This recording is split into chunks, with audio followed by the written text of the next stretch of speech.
보르스길라, 산 제물이 되어 복음을 증거한 초대교회의 여지도자입니다. 이방인과 임금들과 이스라엘 자손들에게 예수 그리스도 이름을 증거할 도구로 하나님에 의해 선택된 바울은 주께서 친히 예언하신 대로 핍박과 역경의 가시밭길을 헤쳐나가야 했습니다. 그러나 성령의 인도함을 받은 바울은 조금 더 세상의 박해에 굴하지 않고 구원의 횃불을 들고 환난과 슬픔의 전도자의 길을 걸어나가 우상의 도시 아덴을 거쳐 고린도에 이르게 됩니다. 실라와 디모데보다 한 발 먼저 홀로 고린도에 도착한 바울은 반겨주는 사람 하나 없는 이 역당에서 한없는 고독 속에 심한 심신의 필요를 느꼈을 것입니다. 뿐만 아니라 선교 작업마저 떨어진 그를 향해 유대인들의 냉대와 핍박은 더욱 그를 서글프게 했음에 틀림없습니다. 그런 바울에게 천사처럼 나타난 한 부부가 있었으니 아굴라와 그의 아내 브루스길라 그들이었습니다. 그들은 고린도 오기 전 로마에 살고 있었으며 브루스길라는 로마 교회의 지도자적 위치에 있었던 것 같았습니다. 그들이 로마를 떠나 고린도에 오게 된 것은 주 49년 로마 황제 클라우디오가 로마에서 유대인을 축출하라는 칙명을 내렸기 때문이었습니다. 그 당시 로마에 거하던 유대인들이, 특히 기독교인들이 로마 정부의 반기를 드는 일이 종종 있었는데 이들을 귀찮게 여긴 클라우디오스가 유대인들로 로마에서 추방하라는 명령을 내리므로 아굴라와 브리스길라가 로마를 떠나 고린도로 오게 된 것입니다. 따라서 그들도 바울처럼 외로운 나그네들이었습니다. 허다한 그들은 하나님의 종 바울을 지성으로 모시며 최선을 다해 그의 선교 사역을 도왔습니다. 그 옛날 사르밧 과부가 아들과 더불어 먹고 죽으려고 남겨두었던 밀고라 기름으로 떡을 만들어 선지자 엘리야를 대접하고 수넴 여인이 엘리사를 위해 거처를 마련한 것 같이 하나님을 기쁘게 하는 일을 한 것입니다.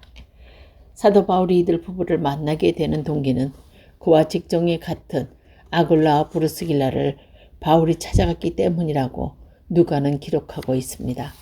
오늘날처럼 선교사에 대한 선교 본부에 자금 지원이 없었던 것도 아니고 집회를 인도한 사례비를 받던 때도 아니므로 바울은 장막 만드는 기술을 익혀 틈틈이 그 일을 하므로 생활비와 선교 자금을 충당하고 있었는데 브루스길라 부부도 천막에 짜서 생계를 유지했으므로 바울과 그들이 함께 일할 수 있었던 것입니다. 그러나 바울이 그들을 찾아간 것은 생활비를 마련할 목적이 아닌 복음의 동력자를 구해서기며 아굴라와 브루스길라는 사업의 동반자가 아닌 하나님의 사자 바울을 모시고 그리스도를 증거하는 일에 그들의 전부를 바쳤던 것입니다. 브루스길라가 남편 아굴라와 더불어 바울을 도와 복음을 증거한 열정은 실로 큰 것이었습니다. 거기 따른 희생 또는 엄청난 것이었습니다. 예수님을 핍박하던 무리들이 그의 제자들을 미워하고 박해한 것처럼 바울을 증오하고 괴롭히던 유대인들이 그를 돕는 브루스길라 부부를 적대시한 것은 당연한 일이었습니다. 그들이 당하는 피해와 고통은 크기만 했습니다. 그러나 그들은 주를 위해 받은 억압과 핍박을 기쁘게 감수하며 목숨을 한키지 않고 바울과 함께 사역했습니다. 브루스길라가 바울을 모시고 주께 바친 충성은 바울이 고린도에서 1년 6개월의 사역을 마치고 수리아, 갱그리아를 거쳐 예배소로 선교지를 옮길 때까지 계속되었습니다. 특별히 예배소에서 그녀의 집을 교회로 사용하므로 브루스길라는 주를 위해 선 소위를 아끼지 않고 버리는 참된 믿음의 자세를 보여주었습니다. 브루스길라는 복음을 전했을 뿐 아니라 주의 일꾼을 양성해내는 교회의 지도자의 역할을 훌륭히 해낸 여인이었습니다. 알렉산드레 출신의 용병가며 학자인 아볼로가 예배소에서 가르치기 시작했을 때 브루스길라는 그가 비록 달변이며 해박한 지식을 소유했지만 성서적인 지식이 결핍되었고 영향력이 없음을 발견했습니다. 그녀는 조용히 아굴라를 불러 복음의 진리를 자세히 가르쳐줍니다. 인간적인 지식으로 주의 일을 하면 길 잃은 영혼을 구원하지 못하고 하나님의 영광을 가리면 그녀는 알고 있었기 때문입니다. 대학자 아볼라가 평신도, 그것도 여자의 가르침을 받았다는 사실은 브루스길라가 성령의 인도함을 받아 참으로 지혜롭게 행동했음을 말해줍니다. 그녀의 영역에 충만한 가르침이 없었다면 아볼로의 넓고 깊은 학식과 뛰어난 웅변실이 주를 위해 사용되지 못했을 것을 생각하면 브루스길라가 초대교회 사역자에 차지하는 비중이 참으로 큰 것을 알 수 있습니다. 브루스길라는 고린도에서 외롭고 힘들고 궁핍한 상황에 있던 바울을 위로하고 격려하며 목숨을 걸고 바울을 수행하며 복음의 빛을 밝힌 여인이었습니다. 지혜롭고 총명하고 영향력이 풍부했음은 물론 지도자의 자질까지 갖췄기에 바울은 입에서 교회를 그녀에게 맡기기도 했으며 로마 교회, 고린도 교회, 그리고 디모데에 보내는 서신에서 아굴라와 브루스길라를 기억하고 특별히 당부하고 있는 것이었습니다. 마음과 뜻과 정성을 다해 하나님을 섬기며 주의 교회를 위해 충성했으며 생명까지 내놓고 주의 종 바울을 보호하며 겸손하고 지혜롭게 복음의 진리를 가리키며 살아간 브루스길라의 삶은 믿는 자 모두의 귀감이 되어야 하겠습니다. 빌립보에 귀신 들린 여인이 있었습니다. 그리스도 이름으로 악령을 떨쳐버린 여인입니다. 성령의 구체적인 지시로 아시아로 가려던 발길을 돌려 유럽을 향한 바울이 빌립보에 이르러 첫 번째로 복음을 전한 대상이 루디아였습니다. 루디아는 그곳의 왕족과 귀족들에게 고급 의상을 판매하던 여인이었기에 그녀가 예수님을 구주로 영접함을 빌립보의 상류층 주민들에게 복음이 전파되는 통로를 열리고 그녀의 집은 바울 일행의 거주지 및 선교 본부가 되었습니다. 바울을 사용하여서 이방인에게 복음의 빛을 비치길 원하셨던 하나님께서 그를 유럽 대륙으로 인도하시고 그에게 유럽 선교를 위한 터전을 마련해 주신 것입니다. 이 같은 성령의 역사에 힘입어 복음을 전하는 바울 일행에게 또 한 명의 여인이 나타났습니다.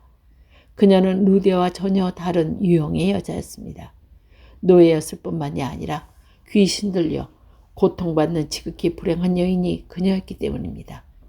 그 불우한 여인은 악령의 힘으로 사람들의 앞날을 점쳐주고 대가를 받는 일을 하고 있었습니다.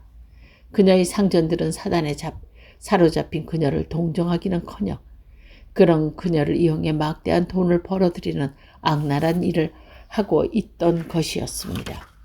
이 불행한 여인은 바울이 일행을 보고 그 사람들을 지극히 높은 하나님의 종으로 구원의 길을 너희에게 전하는 자라고 외치고 다녔습니다.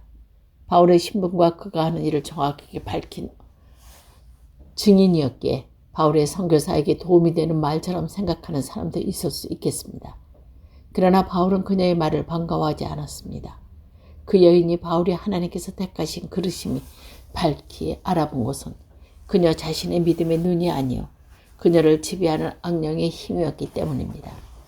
따라서 그녀가 바울 일행을 따라다니며 그들이 하나님의 사자임을 되풀이하자 바울은 괴로워하다 결국 예수 그리스도의 이름으로 그녀에게서 귀신을 쫓아냅니다.